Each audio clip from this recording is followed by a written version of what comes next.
ప్రైజ్లాడ్ ప్రభైన యేసునామములో అందరి వందనములు. ఈ దినం దేవుని వాక్యం నుంచి ప్రసంగి 7వ అధ్యాయం చివరి వచనం. ఇది ఒకటి మాత్రము నేను కనుగొంటిని, ఏమనగా దేవుడు నరులను యథార్థవంతులుగా పుట్టించెను కానీ వారు వివిధమైన తంత్రములు కల్పించుకొని ఉన్నారు. ప్రియమైన వాళ్ళారా, యేసుక్రీస్తు యొక్క యథార్థమైన ప్రేమ ఏంటంటే మనుషులందరినీ ఏదో ఒక దేశము, ఒక రాష్ట్రము, ఒక ప్రాంతము, ఒక ఏరియా అని కాదు, కానీ ప్రతి ఒక్కరు కూడా మనుషులందరినీ యథార్థవంతులుగా పుట్టించను అని. యథార్థత అనేది ఎందుకు పుట్టించినాడు ఆయన అంటే ఉన్నది ఉన్నట్టు బతకాలని పుట్టించినాడు. అయితే వారు వివిధమైన తంత్రములు కల్పించుకొని ఉన్నారు. ఎంత దురదృష్టకరమైన విషయం కదా. దేవుడు ఎట్లయితే ఉంచినాడో అట్లా ఉండడానికి మనుషులు ఉండట్లేదు, మనుషులకు అది ఇష్టం లేదు. ఆ కారణాన్నే లోకానికి పాపము, శాపము, నిత్య నరకము వచ్చింది. అయితే దాన్ని తీసివేయడానికి యేసుక్రీస్తు ప్రభు సశరీరుడుగా ఈ లోకంలో ప్రత్యక్షమై సర్వమానవాళి పాపము కొరకై కల్వరిశిలువలో ప్రాణం ఇచ్చి విమోచించి ఆయన రక్తం ద్వారా కడిగికొని తన ప్రజలుగా సొత్తుగా స్వకీయ సాంపద్యంగా చేసుకున్నాడు. ఆయనను ఈనాడు ఆయన ప్రజలైన మనల్ని తన సన్నిధిలో చేర్చినాడు. కానీ తన సన్నిధిలో ఆయన మనల్ని ఎట్లా కోరుతున్నాడో ఆ స్థితిలో ఉంటున్నామా అనేది మనం ప్రశ్నించుకోవాల్సిన వారమైనాం. కీర్తనలు 15వ అధ్యాయంలో ఏమంటున్నాడు? యెహోవా, నీ గుడారములో అతిథిగా ఉండదగిన వాడేవాడు, నీ పరిశుద్ధ పర్వతం మీద నివసింపదగిన వాడేవాడు. దావీదు ఒక ప్రశ్న వేసుకుంటున్నాడు తనతో తాను. ఏమని? దేవా, నీ స్థలంలో, నీ గుడారంలో, లేకుంటే నీ పరిశుద్ధ పర్వతం మీద ఉండడానికి అర్హత ఏంది అని ప్రశ్నించి అక్కడనే జవాబుగా ఏం చెప్తున్నాడంటే, యథార్థమైన ప్రవర్తన కలిగి నీతిని అనుసరించి నడుచుచు హృదయపూర్వకముగా నిజం పలికివాడే.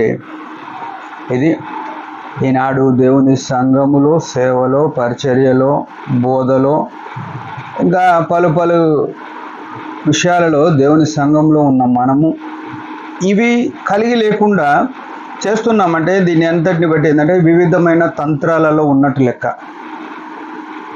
బైబిల్ చెప్పే మాట అది. ఇవి గాక వేరే ఉన్నాయి మన దగ్గర అంటే వివిధమైన తంత్రాలతో బతుకుతాం. దాన్ని బట్టి దేవుని నుంచి మనకు మేలుకు బదులుగా శాపము, లేకుంటే దేవుని నుంచి మనము దూరముగా ఉన్నాము, దేవుని మందిరంలో ఉండి కూడా దేవునికి దూరంగా ఉన్నాము అనే విషయం బయలుపరుస్తుంది.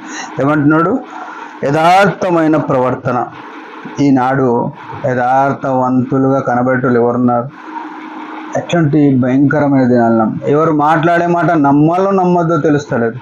ఎవరు వాక్యం చెప్పేది అది నిజమో కాదు, ఏ కుతంత్రంతో వాక్యం చెప్తారో తెలియదు. ఒక మనిషి మీద దృష్టి పెట్టుకొని, లేకుంటే ఒక సంఘస్థుల మీద దృష్టి పెట్టుకొని వాళ్ళ మనసులో ఉన్న ఇచ్చను వాక్యరూపకంగా బోధించేటోళ్ళు చాలామంది ఉన్నారు. కలిపి చెరిపెడి బోధలు ఉన్నాయి. యథార్థత లేదు, ఉన్నది ఉన్నట్టు బోధించటే లేరు. అందుకే అపొస్తలుడైన పౌలు అంటాడు, మేము ఇతరుల వాళ్ళ కలిపి చెరిపెడి బోధ లేదు, ఆ బోధ తెస్తలేము. మాకు పరిశుద్ధాత్ముడు దృష్టాంతంగా చూపిన సంగతులనే హెచ్చరిస్తున్నాము అని చెప్పినాడు.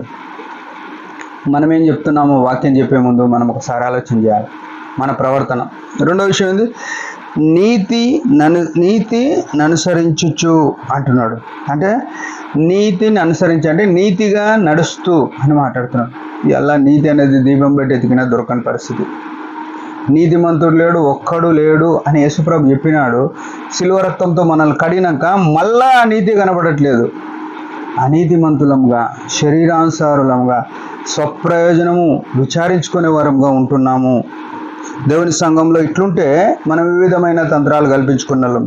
ఇంకా మూడో విషయం, హృదయపూర్వకముగా నిజము పలుకువాడే. హృదయపూర్వకంగా అనే మాట చూడండి, అంటే మనస్ఫూర్తిగా నిజం. ఈనాడు మనస్ఫూర్తిగా నిజం నువ్వు నిజమే చెప్తున్నావా అన్నా కానీ అది నిజంలో అబద్ధం ఎతికేవారమైన అబద్ధం ఉంటున్నది, నిజంలో అబద్ధం ఉంటున్నది. అయితే హృదయపూర్వకంగా అంటే మనస్ఫూర్తిగా నిజము, అంటే నిజము అనే మాట ఈనాడు కరువైపోయింది. యేసుక్రీస్తే సత్యము. ఆ సత్యానికి వ్యతిరేకమైన పరిస్థితులు మన జీవితాల్లో కనబడుతున్నాయి. కాబట్టి దేవుని వాక్య వెలుగులో మన జీవితాలు పరీక్షించుకొని దేవుని సన్నిధిలో మనం ఎట్లా నడుస్తున్నాం అనేది పరిశీలన చేసుకుందాం. దేవుని మేము కొరకు జీవిద్దాం. దేవుడి మాట దీవించిన చిన్న ప్రార్థన. పరలోకపు తండ్రి, యేసుప్రభు నామములో వందనాలు. ఉదయకాలం ఇచ్చిన ఆయుష్ని బట్టి స్తోత్రములు. నీ సన్నిధిలో యథార్థవంతులుగా ఉండాలని కోరినాము. ఉండగలుగుటకు కావాల్సిన కృపను మెండుగా దయచేయండి. యేసుప్రభు పరిశుద్ధ నామములో ప్రార్థించి అడిగి పెడుతున్నాం తండ్రి, ఆమెన్. మీరందరి పరిచయం గురించి భారంగా ప్రార్థన చేయండి. Praise the lord.